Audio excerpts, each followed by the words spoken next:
जय हिंद बच्चों, जय हिंद एवरीवन। कैसे हैं सभी? आई होप सब बढ़िया होंगे, अच्छे होंगे और रिवीजन भी बढ़िया से कर रहे होंगे। जो सेशंस आपको कवर कराए गए हैं बढ़िया से आप क्वेश्चंस भी प्रैक्टिस कर रहे होंगे। कल मैं आपको रिफ्रैक्शन ऑफ लाइट की सीट प्रोवाइड करा दूंगा बच्चों को। रिफ्रैक्शन ऑफ लाइट, प्रकाश का अपवर्तन की जो सीट है वो कल आपको प्रोवाइड हो जाएगी, ठीक है। ये बताओ फिजिक्स के सेशंस कैसे लग रहे हैं? मजा आ रहा है कि नहीं आ रहा है? बताओ, कोई दिक्कत? चीजें आसानी से समझ में आ रही है ना? हाँ, डीपीपी की बात कर रहा हूँ बेटा। कल मिलेगी डीपीपी रिफ्रैक्शन की ना, लेवल 1 लेवल 2 के हिसाब से। हाँ, एक चीज और, आंसर की आपको मिली थी, कोई आंसर की में प्रॉब्लम है? ये बताओ। अब वो विश्वजीत मैं सॉल्व कराऊंगा ना, तब प्रॉब्लम हो जाएगी सॉल्व।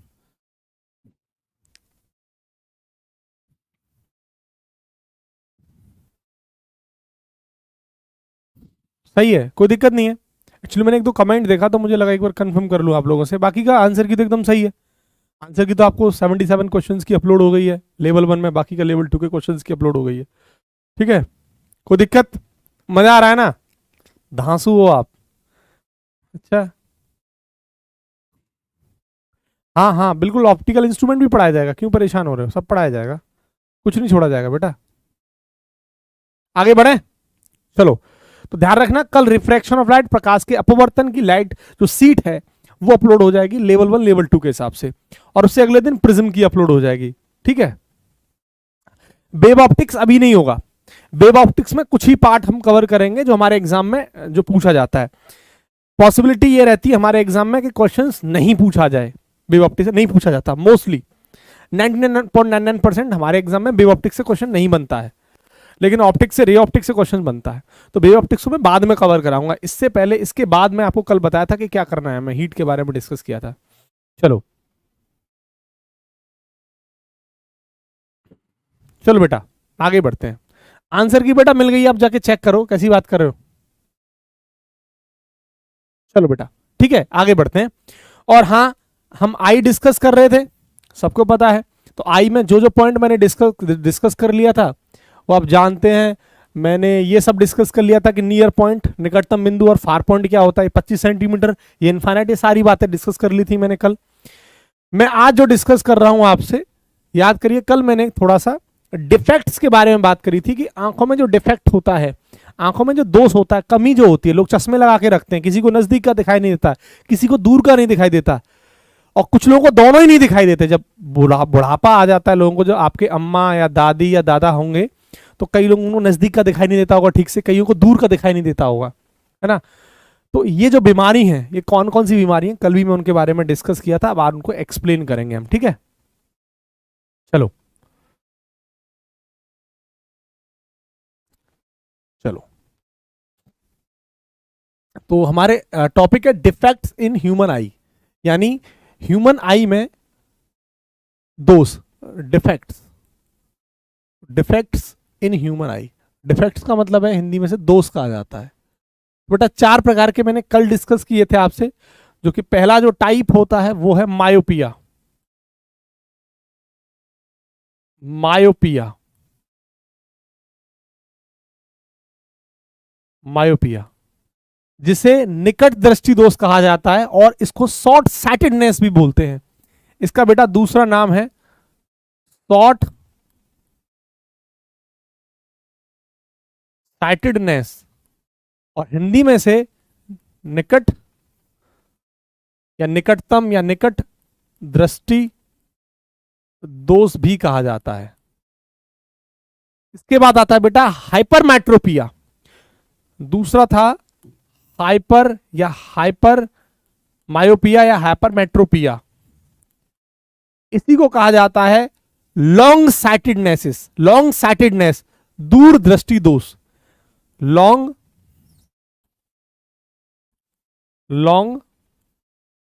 साइटेडनेस,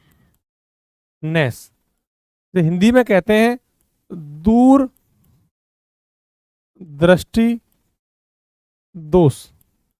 और तीसरा मैंने पढ़ाया था प्रेस वायोपिया, जिसे जरा दृष्टि दोष कहते हैं। थर्ड था बेटा प्रेस बायोपिया, और हिंदी में से जरा दृष्टि दोष कहा जाता है। और थर्ड था आस्टिग्मैटिज्म, है ना, अविंदुकता। फोर्थ था आस्टिग्मैटिज्म, हिंदी में से कहते थे अबिंदुकता।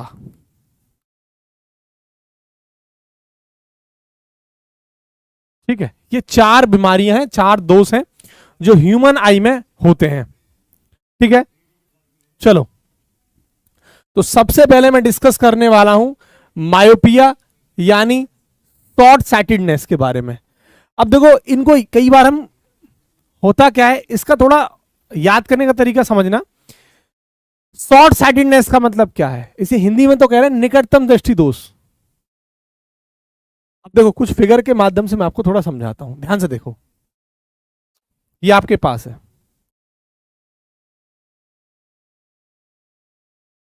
हाँ। अभी आप थोड़ा सा करेक्शन की तरफ फोकस मत करना, करेक्शन की तरफ फोकस मत करना, आप फोकस करना इस वाले पार्ट पे। ठीक है, तो इस वाले पार्ट पे फोकस मत करना, इस वाले पार्ट पे फोकस करना। क्या देख रहे हैं आप, मैं याद करने का तरीका बता रहा हूं आपको। क्या देख रहे हैं आप, क्या दिखाई दे रहा है? एक जो नॉर्मल आई होती है, मैं थोड़ा सा समझाता हूं आपको, यहां देखना। होता क्या है, नॉर्मल आई जो होती है,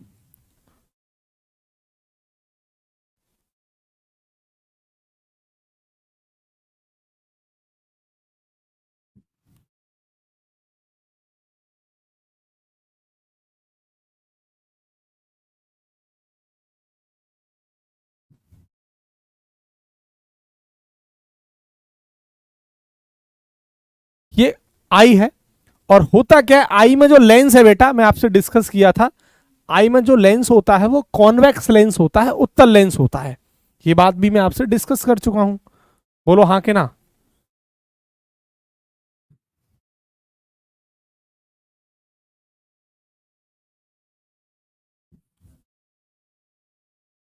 उत्तल लेंस।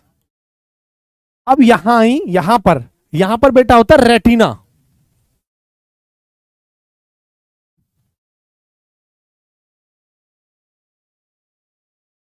रेटिना,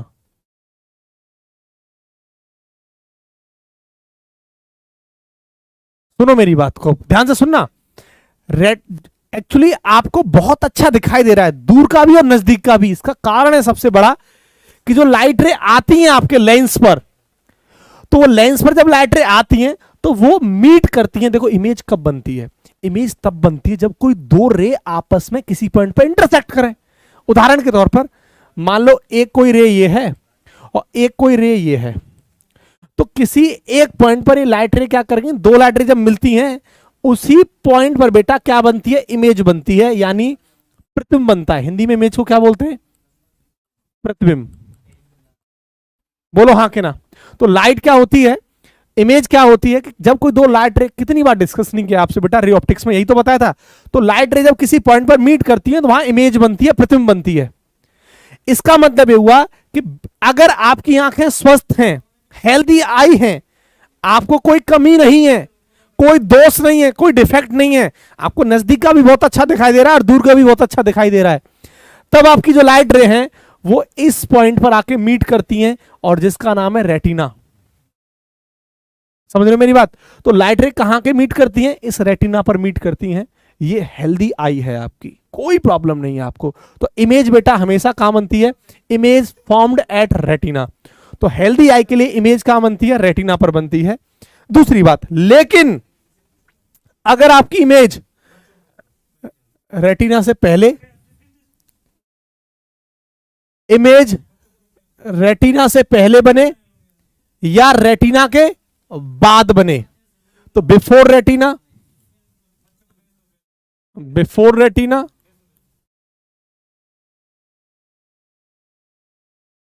और आफ्टर रेटिना।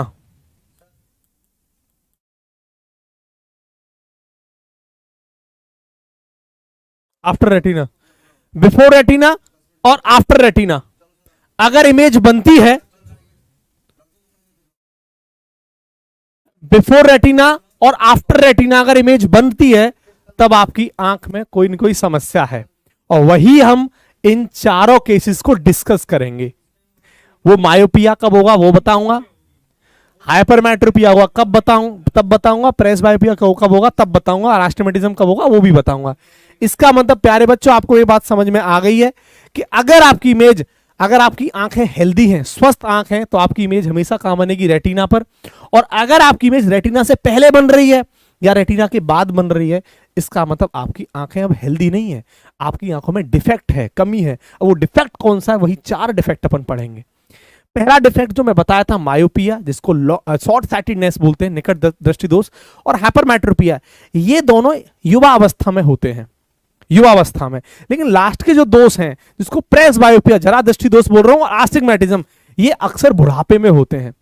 आपने कई बार देखा होगा कि जो दादी हैं आपकी, देखो उनका लेंस कुछ ऐसा होता होगा, जैसे दादी, अम्मा, बाबा, ऐसा लेंस होता होगा उनका, ऐसा वाला कुछ, देखो ऐसे करके। जैसे आपके दादा हैं, मोबाइल चला रहे हैं, अब उन्हें ढंग नजदीक का नहीं दिख रहा और दूर का भी नहीं दिखता। जैसे आप बहुत दूर हैं, आपकी दादी बेटा इधर आ इधर आ, उनका उनको कि मुझे तू दिख नहीं रहा है। या नजदीक का भी कई बार अखबार दे तो वो ढंग से नहीं पढ़ पाते, उनको प्रेस बायोपिया बीमारी होती है। तो ये सब बीमारियों के बारे में अपन डिस्कस कर रहे हैं। होती कब है, ये सारी की सारी चर्चा मैं आपसे कर चुका हूं। यानी अगर आपकी इमेज रेटिना से पहले बने या बाद में बने, तब आपकी आंखों में क्या है, डिफेक्ट है। ठीक है, तो इनको मैं गहराई में एक्सप्लेन करने वाला हूं।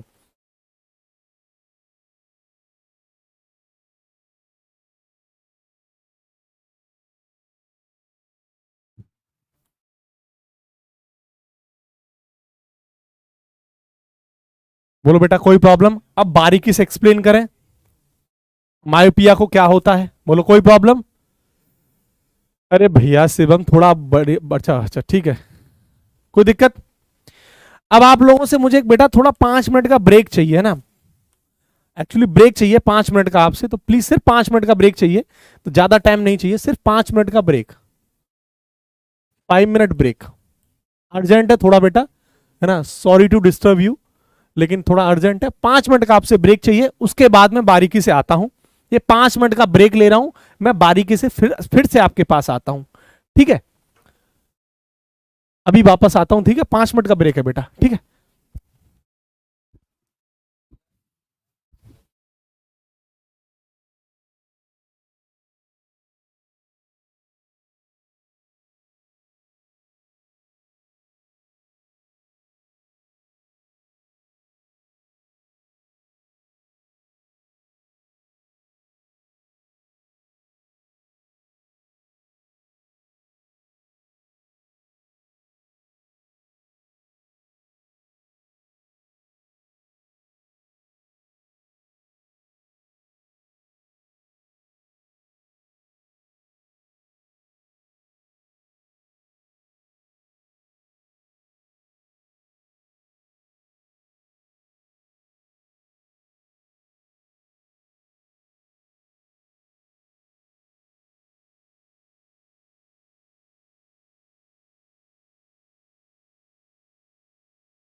चलो बेटा स्टार्ट करते हैं। चलो ठीक है, thank you so much to cooperate to me. आगे बढ़ते हैं ना।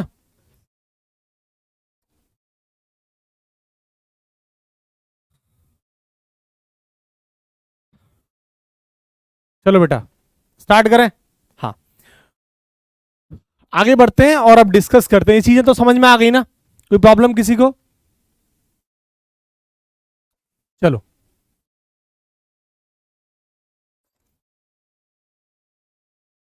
अब बात आती है कि मायोपिया क्या होता है।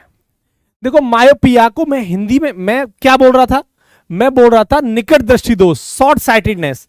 अब इस बात का मतलब क्या है बेटे, इस बात का जो साइंस है ना, समझना, इस बात का मतलब है निकट दृष्टि दोष का मतलब क्या है कि इसमें नजदीक,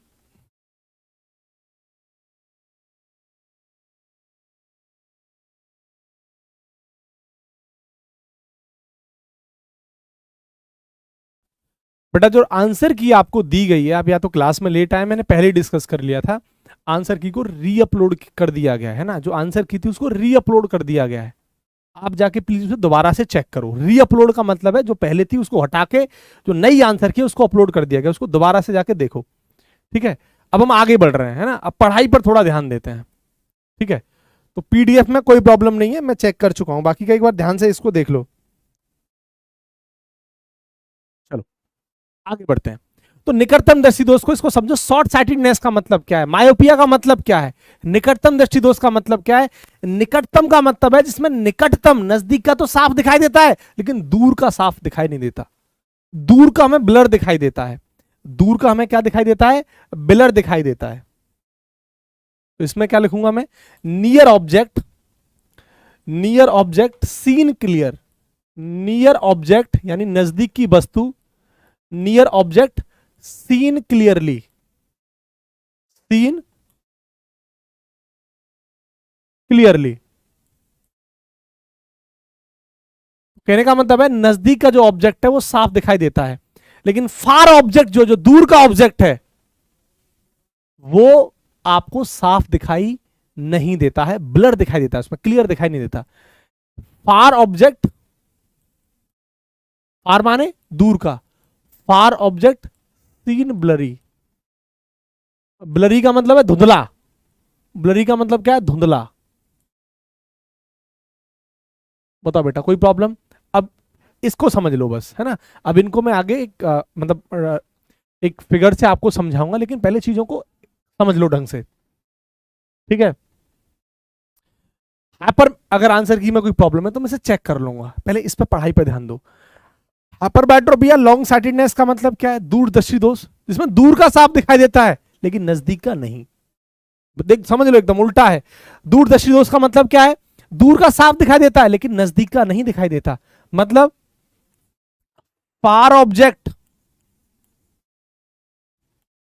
सीन क्लियरली, मतलब दूर का ऑब्जेक्ट क्लियर दिखाई देता है, बट नियर ऑब्जेक्ट ब्लर दिखाई देता है, नियर का नहीं दिखाई देता, नजदीक का दिखाई नहीं देता साफ। Near object seen blurry, blurry का मतलब धुधला। कोई दिक्कत? दोनों चीज समझ में आ गई? चलो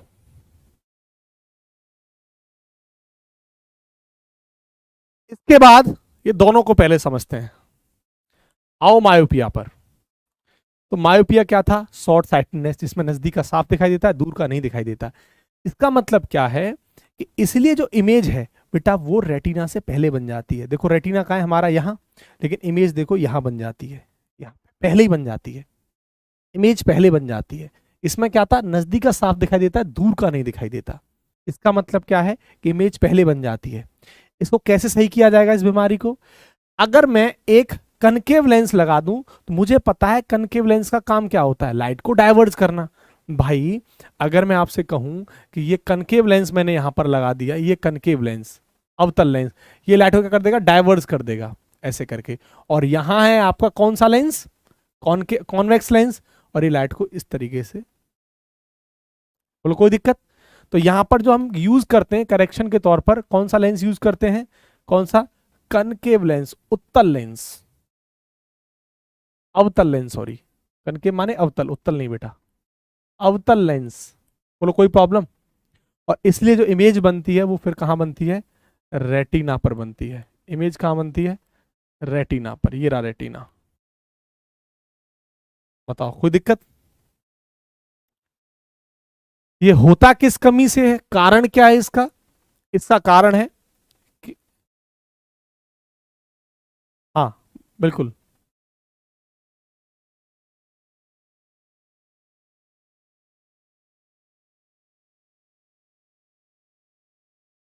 ठीक है।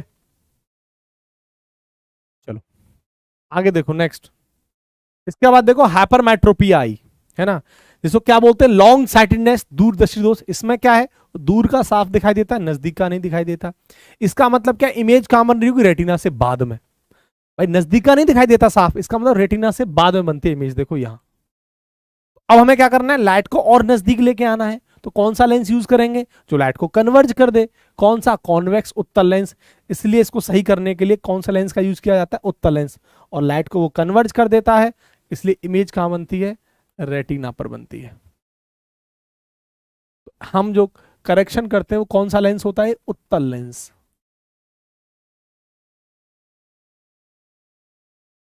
करेक्शन,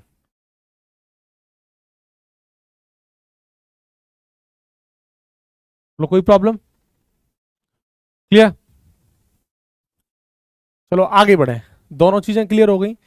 इसके बाद जो थर्ड प्रॉब्लम आ रही थी वो थी आपका प्रेस वायोपिया। ये रहा थर्ड था आपका, ये प्रेस वायोपिया, जिसे जरा दृष्टि दोष बोलते हैं। प्रेस वायोपिया, ये दोनों जो बीमारी हैं, ये दोनों अक्सर हमें युवावस्था में होती हैं, जब आपकी उम्र 25 साल, 20 साल, 15 साल, 30 साल ये होती है, तब ये प्रॉब्लम आती है। लेकिन जब ये जो बीमारी है प्रेस बायोपिया, जिस जरा दृष्टि दोष बोल रहे हैं, ये अक्सर बुढ़ापे में होती है, 40 साल के बाद होती है। आपकी दादी, अम्मा, बाबा या दादाजी के होगी, किसी न किसी के अक्सर घर में। उन्हें नजदीक का भी दिखाई नहीं देता होगा और दूर का भी दिखाई नहीं देता होगा। तो जरा दृष्टि दोष जो है, इसमें दोनों बीमारियां होती हैं, दोनों, हाइपरमेट्रोपिया भी और मायोपिया भी, दोनों। मतलब प्रेस बायोपिया के अंदर दोनों बीमारी, बोथ डिफेक्ट, बोथ माने दोनों। कौन कौन सा, दोनों दोनों दोष होते हैं। कौन कौन सा, मायोपिया भी, निकटतम दृष्टि दोष, और हाइपरमेट्रोपिया भी, दूरदर्शी दोष। हाइपरमेट्रोपिया भी, दोनों दोनों प्रॉब्लम होती है। इसका मतलब दोनों दोष हैं, तो इसलिए दोनों लेंस का यूज होगा। इसलिए आपने देखा होगा, दादी का जो चश्मा होता है, दादाजी का जो चश्मा होता है, ऊपर की तरफ एक लेंस होता है और एक नीचे की तरफ होता है। ऊपर वाला जो लेंस होता है वो कनकेव लेंस होता है, अवतल लेंस। देखो ध्यान से देखो,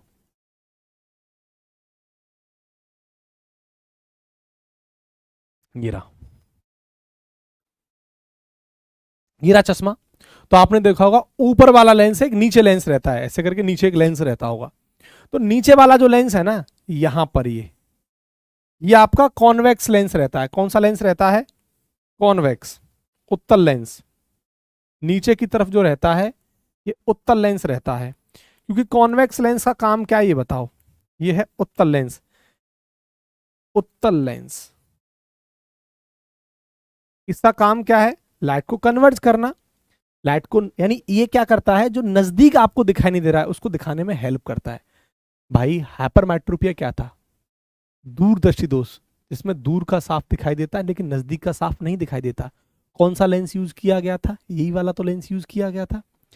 अब होता क्या था, नजदीक का दिखाई देने के लिए नीचे की तरफ लेंस यूज किया था, ताकि आपने देखा होगा जब कोई अखबार पढ़ते हैं या मोबाइल का इस्तेमाल करते हैं, तो अगर इस पिक्चर को देखिए आप, वो इस तरीके से उतारते हैं चश्मे को, नीचे की तरफ देखते हैं। क्योंकि नीचे वाला जो लेंस है ना, नीचे वाला जो लेंस है वो कौन सा लेंस होता है, उत्तल लेंस होता है। और ये पढ़ाई, अखबार पढ़ने में या मोबाइल में कुछ देख रहे हैं उसको देखने में हेल्प करता है। लेकिन ऊपर वाला जो लेंस है, ये ऊपर वाला लेंस, ये अवतल होता है, कॉनकेव लेंस, और ये दूर की चीजों को देखने में हेल्प करता है। अवतल लेंस, कनकेव का मतलब अवतल लेंस। ये क्या करता है, किस में हेल्प करता है, डिस्टेंस ऑब्जेक्ट को देखने में, डिस्टेंस विजन, दूर का देखने में हेल्प करता है। तो ऊपर वाला जो लेंस होता है वो दूर का देखने में हेल्प करता है, और नीचे वाला लेंस नजदीक का देखने में हेल्प करता है ना, रीडिंग के लिए, अखबार वगैरह पढ़ना या मोबाइल के अंदर कुछ देखना, उसमें हेल्प करता है। तो ये बेटा इस बीमारी का सॉल्यूशन है। इसमें दोनों ही नहीं दिखाई देते हैं, दोनों ही बीमारी हैं। क्लियर? अगर आपको एक क्लियर नहीं दिखाई दे रहा है तो आप अपनी वीडियो की क्वालिटी को 360 कर लीजिए, आपको बढ़िया से दिखाई देगा। ठीक है, नेक्स्ट। होता क्या है इसमें, इस तरीके से देखो, मैं आपको दिखाता हूं। प्रेस बायोपिया के अंदर आप देखिए, ये नॉर्मल आई है, उसको बढ़िया से ये सब कुछ दिखाई दे रहा है, लेकिन थोड़ा ब्लर दिखाई देता है। इस तरीके से आप देखो, ये देख रहे हो आप, ये ब्लर है, ब्लर दिखाई देता है। उसी ब्लर को सही करने के लिए यहां पर दोनों लेंस का यूज किया जाता है। ऊपर वाला जो लेंस है वो दूर को देखने में हेल्प करता है, और नीचे वाला लेंस वो कन्वेक्स लेंस है, उत्तल लेंस, पढ़ाई वगैरह के लिए, रीडिंग विजन के लिए हेल्प करता है। तो ये आपका प्रेस बायोपिया हो गया, जिसमें दोनों लेंस का यूज होता है। बताओ कोई प्रॉब्लम किसी को? ठीक है, आगे बढ़े। अब आगे जो पढ़ रहे हैं बेटा वो है थोड़ा आस्टिग्मैटिज्म। आगे वाला है आस्टिग्मैटिज्म, यानी अविंदुकता। ये रहा। अब इसको थोड़ा समझो, ये जो आस्टिग्मैटिज्म है, अविंदुकता, ये रहा, ये जो लेंस है, ये जो बीमारी है, ये जो दोष है, लेंस नहीं, ये जो बीमारी है, जो दोष है, ये भी बुढ़ापे में होता है।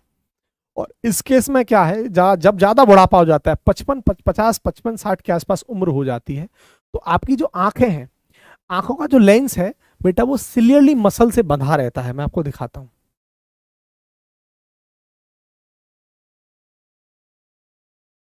देखिए,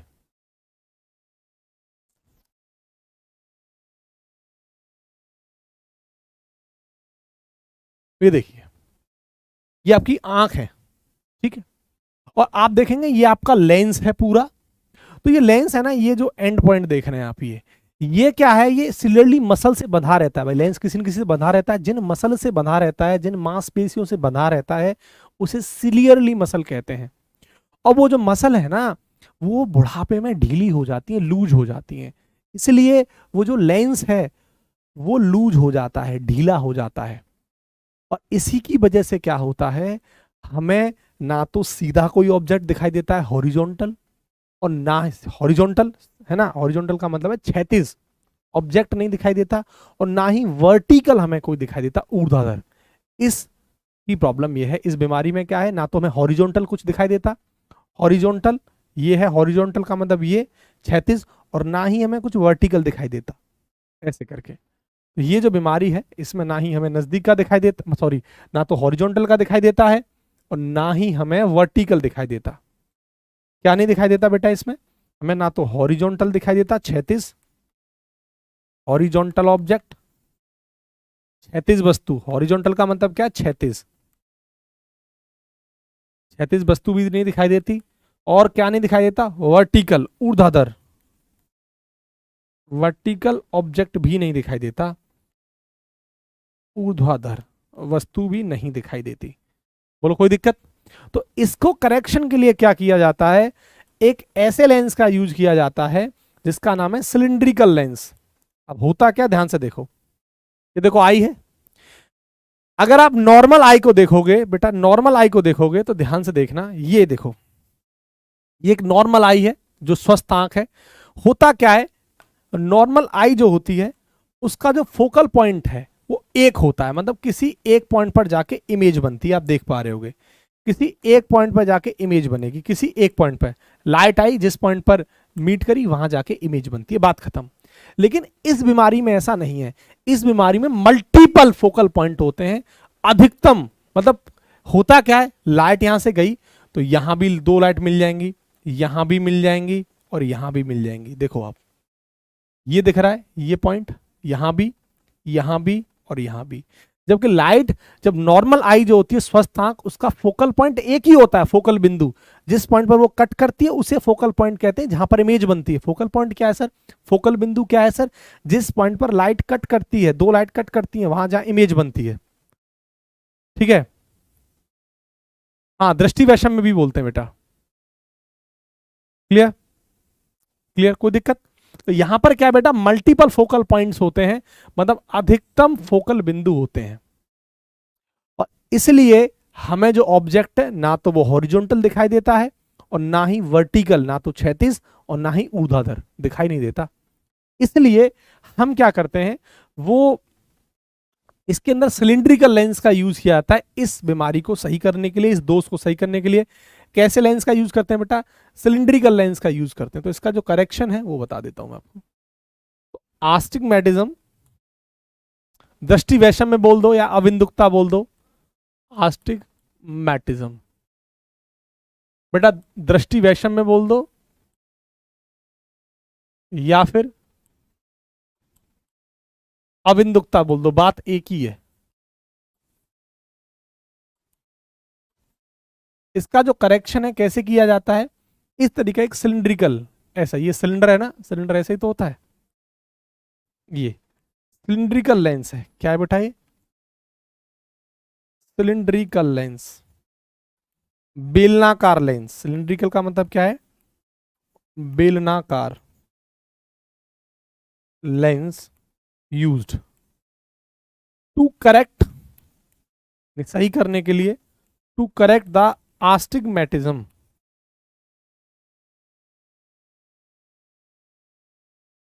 बोलो कोई प्रॉब्लम? इस बीमारी को सही करने के लिए बेलनाकार लेंस का यूज किया जाता है। तो बेलनाकार लेंस क्या करता है?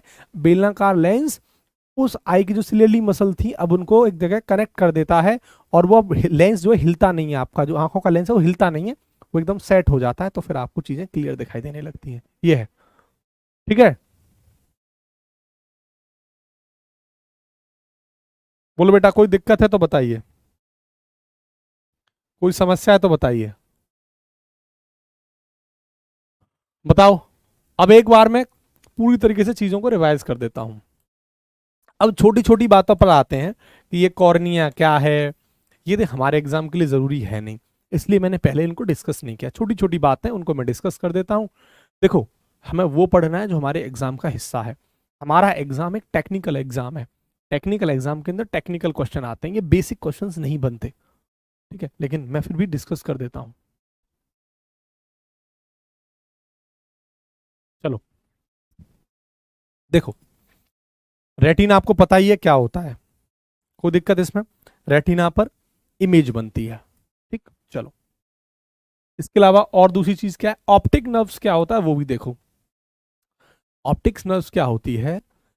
हमारा जो माइंड है, जैसे मैंने कोई चीज देखी, मैंने आपकी चैट देखी, अब मेरा माइंड क्या करेगा, हमारी ऑप्टिक्स नर्व को सिग्नल देगा, सिग्नल। तो वो सिग्नल कहां जाएगा? ऑप्टिक नर्व्स पर जाएगा, तब हमें कोई ऑब्जेक्ट दिखाई देता है। तो ऑप्टिक नर्व पर क्या है, हमारा माइंड सिग्नल भेजता है। क्या भेजता है? सिग्नल, ठीक है। इतनी बात क्लियर। इसके बाद लेंस आपको पता ही है, प्यूपिल आपको पता ही है, पुतली, जो आंख, देखो बहुत लोगों की पुतली काली होती है, जैसे मेरी पुतली आप देखोगे आपको दिख पाएगी, इसके अंदर ये जो आपको दिखाई दे रही है ना, थोड़ा सा कलरफुल जैसी, कुछ अलग टाइप की ऐश्वर्या जैसी, ये पुतली है मेरी, ठीक है, कुछ इस टाइप की, आपकी कुछ काली सी होगी, ठीक है। तो इसी को प्यूपिल कहा जाता है। और ये जो कलर है, किसी का काला काला, किसी का थोड़ा सा कम काला, किसी का थोड़ा सा बिल्ली की जैसा आंखों का, है ना, तो ये किसकी वजह से होता है? ये कलर, ये किसकी वजह से होता है? आयरिस की वजह से। आयरिस एक पिगमेंट है और उसकी वजह से ये कलर बनता है, ठीक है। बोलो कोई दिक्कत? बताओ क्या समझ पा रहे हो मेरी बात? बोलो कोई प्रॉब्लम? समझ पाए छोटी छोटी बातें?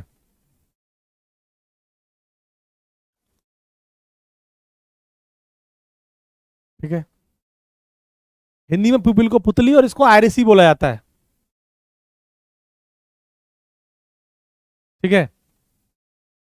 हिंदी में ही बेटा प्यूपिल को पुतली, आयरिस को आयरिस बोला जाता है, रेटिना को रेटिना बोला जाता है, कुछ और नहीं।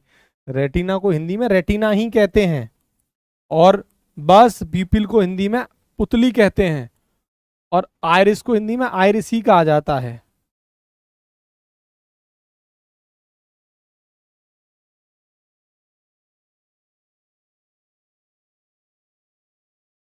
ठीक है। और एक होता है वाइट विट्रस, देख आपकी आंखों में से पानी निकल, सुबह सुबह ढींड निकलती है, गंदगी निकलती है ना, आंखों में से जो गंदगी निकलती है सुबह सुबह, वो विट्रस ह्यूमर होता है, ये सब आपके लिए बेसिक जानकारी जरूरी नहीं थी, ये सब हम पढ़ लिए हैं। अब ध्यान से एक बार बस चीजों को देख लो जो हमारे लिए जरूरी है। अब ह्यूमन आई पर जो पीडीएफ है वो आपको कल मिलेगा, रिफ्रैक्शन ऑफ लाइट का पीडीएफ। उससे अगले दिन मिलेगा आपको प्रिज्म का पीडीएफ, और उसके अगले दिन मिलेगा ह्यूमन आई का पीडीएफ, डीपीपी जिसे मैं बोलता हूं।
सर ये आंखों का कलर, देखो मैं बता दूं, हम जब आपको ज्यादा इंटरेस्ट है पूछने में तो बता देता हूँ।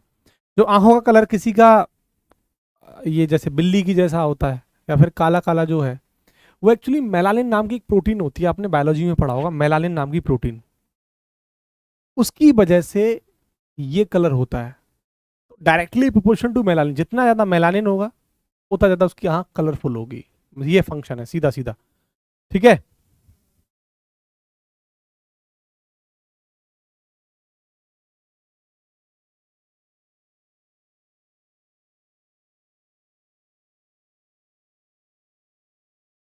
चलो बेटा, ठीक है, आगे बढ़े। मैं एक्सप्लेन कर रहा था, दोबारा से रिपीट कर रहा हूँ, आपके दिमाग में चीजें सेट हो जानी चाहिए। आंखों में जो डिफेक्ट होता है वो मायोपिया है, शॉर्ट निकट दृष्टि दोष। इसमें नजदीक का दिखाई देता है, दूर का नहीं दिखाई देता।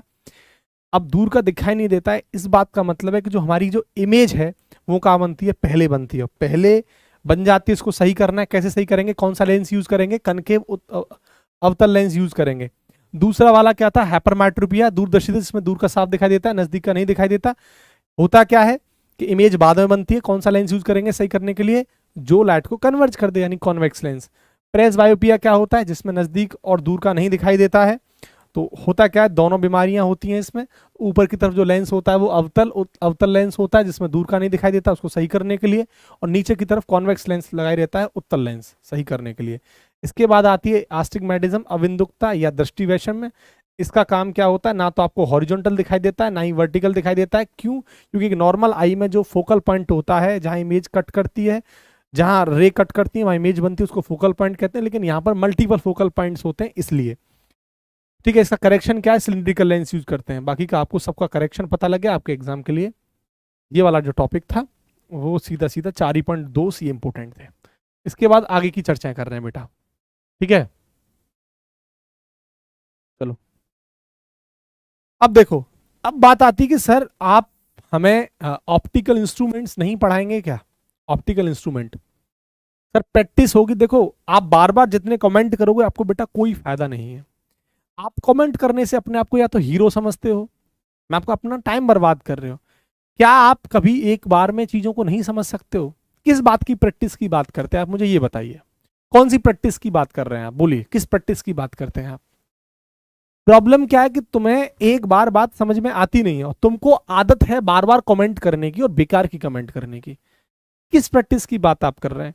क्या आपने मेरा डेमो लेक्चर देखा है? क्या मैंने डिस्कस किया? और मैं कल तक डिस्कस करता हूं कि रोजाना डिस्कस नहीं करूंगा ना एक ही चीज को। किस प्रैक्टिस की बात कर रहे हैं आप?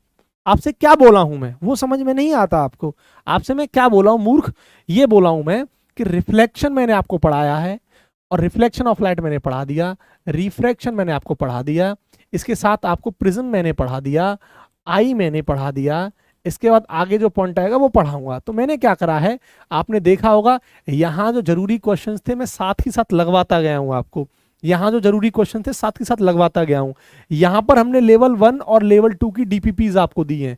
आपने सारे क्वेश्चंस कर लिए, कंसेप्ट से रिलेटेड आप सारे कर गए होंगे, कुछ न्यूमेरिकल्स आपसे नहीं बने होंगे। तो मैंने आपसे क्या कहा था, कि जो नेक्स्ट वीक जो आएगा उसके सैटरडे या संडे को मैं आपकी डीपीपी सॉल्व कराऊंगा। समझ में नहीं आता? एक बार में समझ में नहीं आता? ये कितनी बार बोला हूं, लेकिन बार बार वही कमेंट करना, ये मूर्ख हो तुम, क्यों करते हो ये सब, क्यों? क्या एक बार में बात समझ में नहीं आती तुम लोगों को? अब रिफ्रैक्शन के अंदर भी यही बोला हूं मैं, कल आपको सीट दूंगा, नेक्स्ट वीक में इसकी डीपीपीज लगेंगी, आप कुछ करना ही नहीं चाहते कुछ। अब सवाल है कि सर यहां पर एग्जाम में सवाल कैसा बनेगा, इससे पहले आप कभी पढ़े नहीं हो क्या? इससे पहले आप कभी पढ़ाई नहीं करके आए क्या? ऐसे ही मुंह उठा के चले आए हो क्या? पढ़े तो होगे ना कभी ना कभी, हाँ? कभी ना कभी आपको नहीं पता क्वेश्चन कैसे बनता है, क्वेश्चन में कैसे बनेगा, आपको नहीं पता? और नहीं पता तो थोड़ा पेशेंस भी रख लो, पहले पढ़ा तो दें। जहां जरूरी है, लगता है इंपोर्टेंट क्वेश्चन है, मैं हमेशा कराता हूं, हमेशा, कभी नहीं छोड़ता। और आपको डीपीपी मिलेगी ना, अब सादे क्वेश्चन खुद ही लगा लोगे, पता लग जाएगा क्वेश्चन कैसे बनता है। आपको यही नहीं पता क्वेश्चन बनता कैसे है, सबसे बड़ी समस्या तो यही है, आपने कुछ पढ़ा ही नहीं। इसका मतलब ये प्रिज्म कैसे बनता है क्वेश्चन नहीं पता आपको, नहीं बताया था मैं? अरे वेट कर ले यार, एक बात को 10 बार पूछोगे। मैंने याद करो, जब डेमो वीडियो के अंदर आपको एक डेमो वीडियो बनाई थी और पहले ही दिन बोला था कि क्यों ऑनलाइन में सिलेक्शन नहीं होता बच्चों का, वो यही कारण है। ऐसा ही कमेंट, सर सिलेबस कब होगा, सर क्वेश्चन कैसे बनेगा, सबसे ज्यादा। अरे तेरा दिमाग इसी बात पर है, तू अपना फॉरवर्ड करना आगे यार, चीजों को पढ़ने जो पढ़ाया जा रहा है उसको बढ़िया से, फिर जो डीपीपी दी जा रही है उसको सॉल्व कर, उसको नहीं कर रहा।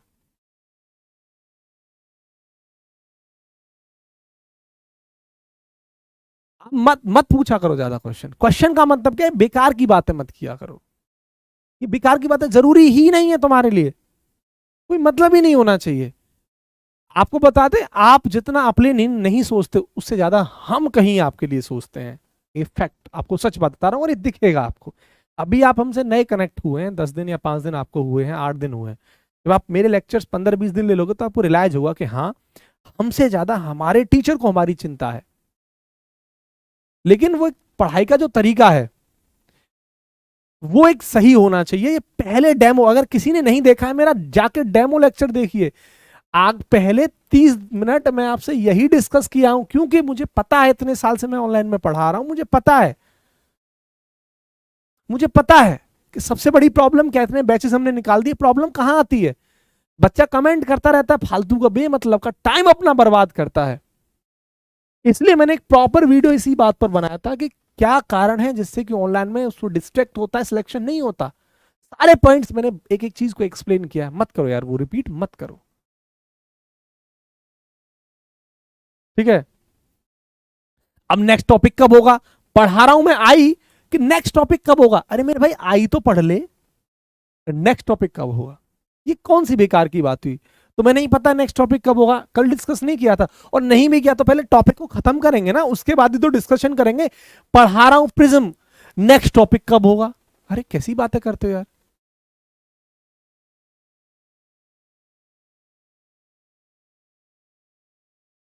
तो चीजों को ढंग से विजुलाइज करो, समझो जो पढ़ाया जा रहा है। इसके बाद बेटा जो आई तो आपका खत्म होता है। देखो, आई में बहुत कुछ और था, बेसिक बेसिक जानकारी आपके लिए डिस्कस करने के लिए मैंने नहीं की है। क्यों नहीं की है? क्योंकि हमारे लिए जरूरी नहीं था। हम 10th क्लास नहीं पढ़ रहे हैं, हम एक ऐसी क्लास पढ़ रहे हैं जिससे कंपटीशन पेपर हमें देना है, एयरफोर्स में सिलेक्ट होना है। मैं आपको वो चीज पढ़ा रहा हूँ आई के अंदर जो हमारे एग्जाम के लिए थ्रू द पॉइंट जरूरी है। मैं बेसिक, क्योंकि आपको कोई एसएससी सीजीएल का, एसएससी सीएचएसएल का एग्जाम नहीं देना है कि बेसिक बेसिक बेसिक आएगा। आपके एग्जाम में टेक्निकल क्वेश्चंस आएंगे, न्यूमेरिकल्स ज्यादा आएंगे। तो मैं उन पॉइंट्स पर आपसे डिस्कशन कर रहा हूं, उन पॉइंट्स को पढ़ा रहा हूं जो जरूरी है। हालांकि मैं बेसिक भी कराता हूं, आप देखते हैं बिल्कुल जीरो से उठाता हूं, लेकिन जहां बिल्कुल जरूरी नहीं है वो पार्ट मैं नहीं डिस्कस करता, कि मुझे टू द पॉइंट आपको पढ़ाना है, एग्जाम ओरिएंटेड पढ़ाना है। हमारे पास सिर्फ 80 या 84 दिन है जिस दिन से बैच स्टार्ट हुआ है, तो हमें उतना कवर करना है जिससे हमारे एग्जाम में बेहतर स्कोर हो, हमारे लिए फायदे की चीज हो।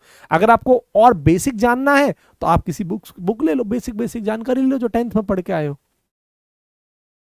ठीक है? आगे बढ़ते हैं।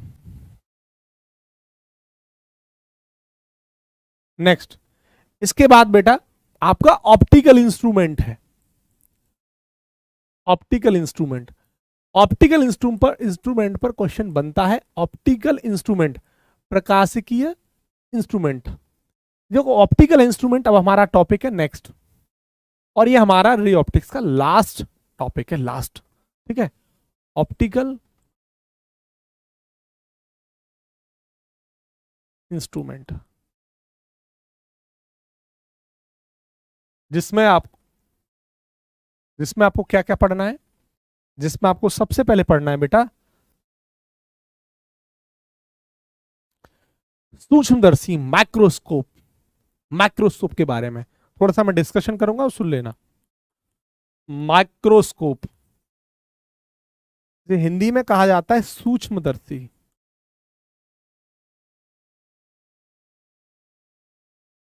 दूसरा बेटा हमें पढ़ना है कंपाउंड माइक्रोस्कोप, संयुक्त सूक्ष्मदर्शी, कंपाउंड माइक्रोस्कोप, संयुक्त सूक्ष्मदर्शी।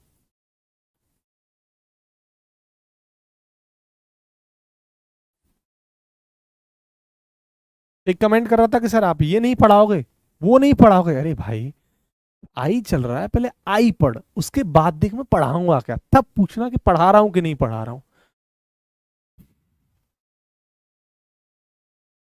ठीक है, और इसके बाद जो थर्ड आपको पढ़ना है टेलीस्कोप, दूरदर्शी, टेलीस्कोप, दूरदर्शी। अब टेलीस्कोप दो प्रकार के होते हैं, एस्ट्रोनॉमिकल टेलीस्कोप, टेरेस्ट्रियल टेलीस्कोप, वो सब हम समझेंगे क्लास में। तो बेसिकली ये तीन चीज हमें पढ़नी है, माइक्रोस्कोप पढ़ना है, सूक्ष्मदर्शी, संयुक्त सूक्ष्मदर्शी, और टेलीस्कोप के टाइप। अब समझो यहां से सवाल कैसा बनता है एग्जाम में, बहुत बेसिक सवाल। एक्चुअली माइक्रोस्कोप या कंपाउंड माइक्रोस्कोप की वो हमेशा जब क्वेश्चन हमसे पूछता है तो यहां से न्यूमेरिकल आने के चांसेस भी हैं, एयरफोर्स ने पहले पूछे कई बार, लेकिन यार रिजल्ट पूछता है कई बार कि बताइए मैग्निफिकेशन, आवर्धन क्षमता क्या है माइक्रोस्कोप की, क्या है कंपाउंड माइक्रोस्कोप की, और क्या है टेलीस्कोप की। समझ रहे हो, क्या मैग्निफिकेशन, आवर्धन क्षमता, ये सब डायरेक्ट हमें रिजल्ट पढ़ना है इसका। कौन सा लेंस यूज होता है माइक्रोस्कोप के अंदर, कंपाउंड माइक्रोस्कोप के अंदर, टेलीस्कोप के अंदर कौन सा लेंस यूज होता है, ये सब हमें पढ़ना है। लेकिन मेन जो काम है हमें यहाँ जो पढ़ना है वो ये और पूछता है कि बताइए आई पीस और आई फोक, आपने दो अगर पढ़ा हो कभी, एक्चुअली इनके अंदर आई पीस और ऑब्जेक्टिव लेंस दो चीज लगी रहती हैं। आई पीस दो लेंस होते हैं, एक का नाम आई पीस होता है, एक ऑब्जेक्टिव लेंस। क्या क्या है वो समझेंगे। पूछता है बताइए किसका ज्यादा होता है आई पीस या ऑब्जेक्टिव लेंस, किसका कम होता है या ज्यादा होता है टेलीस्कोप के अंदर, कंपाउंड माइक्रोस्कोप के अंदर, या फिर माइक्रोस्कोप के अंदर, सूक्ष्मदर्शी के अंदर। ये सब सवाल बनता है, तो ये सवाल हमें बनते हैं। तो बेसिक हमारा जो टारगेट है, यहाँ क्वेश्चन का एक आइडिया लग गया होगा कैसा बनता है।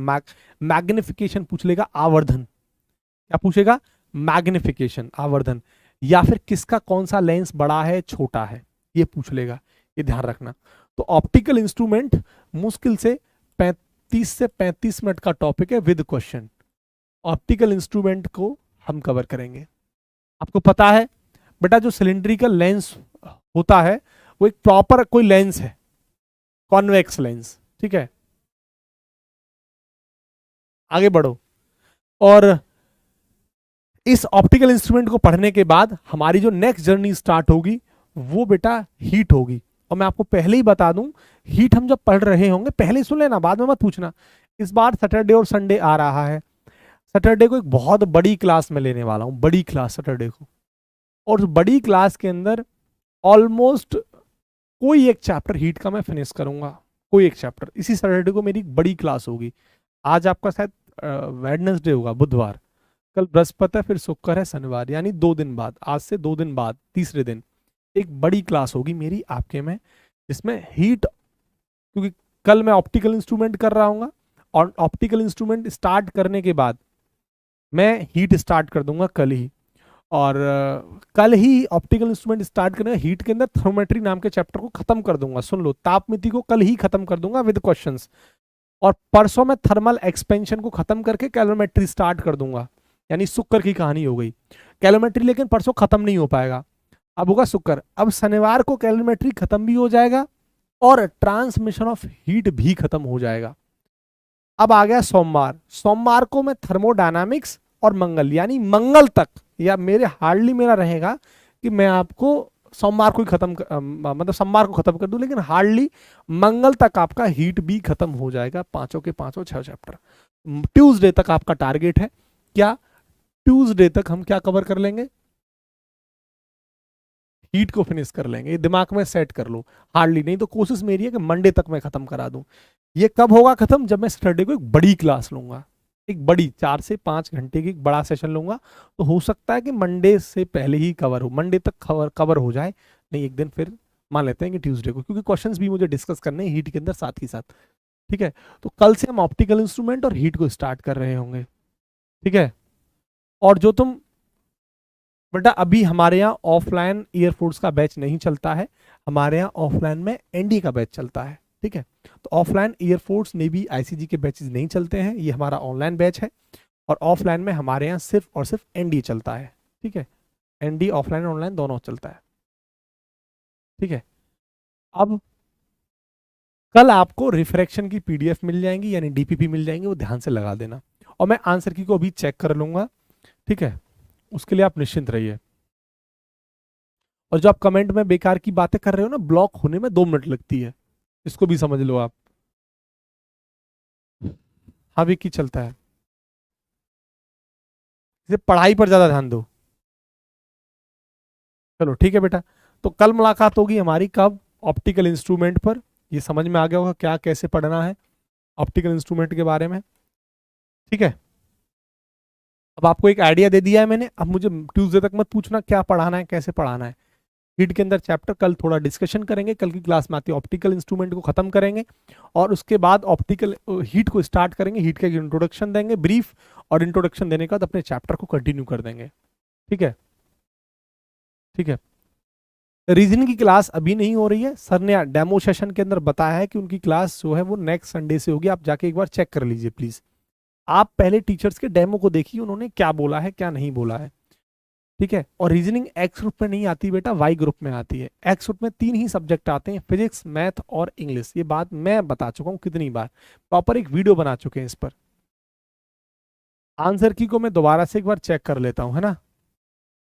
बाकी आप पढ़ाई करते रहें बढ़िया से और मेहनत करें। ये बार बार जो कमेंट कर रहे हो ना आप, ये बेकार की कमेंट मत करो। आपस में लड़ाई झगड़ा करने से कुछ नहीं हो रहा है, सीधे ना आपके पास या तो सिलेक्शन ले लो या फिर बर्बाद हो जाओ, 2 ही चीज है।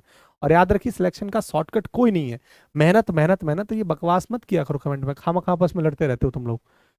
डेली आपको मैं जवाब नहीं दूंगा इस चीज का, और मैं यहाँ से ब्लॉक कर दूंगा, ये ध्यान रखना। अगर नहीं पढ़ रहे हैं आप, अगर आप परेशान कर रहे हैं दूसरों को, तो फिर ये फिर बर्दाश्त नहीं किया जाएगा, ये ध्यान रखना। ठीक है सौरभ, चलो आगे बढ़ते हैं, बाकी का बढ़िया से पढ़ाई करते रहें। ठीक है, जय हिंद बेटा।